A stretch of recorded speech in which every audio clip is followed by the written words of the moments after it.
Hello everyone and welcome back to another video from Finance and Crypto Guide. In this video, I'm going to show you how to log into your account on Sage HR. So let's get started right away. First of all, open up your web browser and then in the address bar type in sage.hr and press enter. You will now be taken into the official website for Sage HR.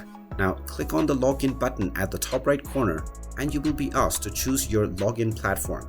Just click on your appropriate login platform and you will now be allowed to enter your credentials. Just type in the email address that you used while signing up for your account within the email box and then type in your account password underneath within the password section. You can then click on the sign me in button and you will be logged into your Sage HR account right away. In case you have forgotten your password, click on forgot your password and you will be allowed to reset your credentials.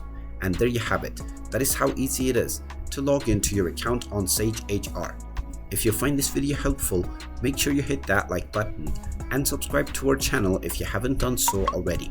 Also ring that notification bell to never miss another update from us.